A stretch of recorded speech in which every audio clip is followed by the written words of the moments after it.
Big boss താരം ഗബ്രി ഇന്ന് തന്റെ ഇൻസ്റ്റഗ്രാമിൽ പങ്കുവച്ചിരിക്കുന്ന സ്റ്റോറിയാണിത്. ഒരു കിടിലൻ ഫോട്ടോയാണ് ഗബ്രി ഇന്ന് ഇൻസ്റ്റഗ്രാമിൽ സ്റ്റോറിയായിട്ട് പങ്കുവച്ചിരിക്കുന്നത്. ബിഗ് ബോസ് മലയാളം സീസൺ 6 ഒരുപാട് ആരാധകരെ സ്വന്തമാക്കാനായിട്ട് ഗബ്രിക്ക് സാധിച്ചിട്ടുണ്ട്.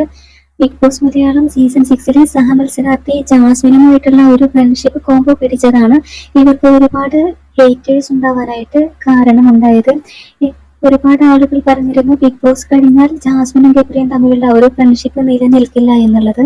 എന്നാൽ അതിനെല്ലാം തന്നെ മാറ്റി എഴുതിക്കൊണ്ടാണ് ഇവരുടെ ഫ്രണ്ട്ഷിപ്പ് കോംബോ ഇപ്പോഴും മുൻപോട്ട് കൊണ്ടുപോകുന്നത്. ബിഗ് ബോസ് കഴിഞ്ഞ മാസങ്ങളായിട്ടും ജാസ്മിനും ഗബ്രിയും തമ്മിലുള്ള ഒരുമിച്ചുള്ള ഒരു കോംബോ ഇപ്പോഴും പ്രേക്ഷകർക്ക് കാണാനായിട്ട് സാധിക്കും. ബിഗ് ബോസിലായിരുന്ന സമയത്ത് ഇവരെ എതിർത്തിരുന്നവരെല്ലാം തന്നെ ഇപ്പോൾ ഇവരെ സപ്പോർട്ടുമായിട്ട് രംഗത്തെത്തിയിരിക്കുകയാണ്. ഇവർ പങ്കുവെക്കുന്ന ഇവരുടെ ഓരോ ചെറിയ വിശേഷങ്ങൾ പോലും സോഷ്യൽ മീഡിയയിൽ ഏറെ ശ്രദ്ധിക്കപ്പെടാറുണ്ട്. ജെഫ്രി കോംബോ എന്നായിരുന്നു ഇവരുടെ ഒരു ഫ്രണ്ട്ഷിപ്പ് കോംബോയെ പേരിട്ട് വിളിച്ചിരുന്നത്.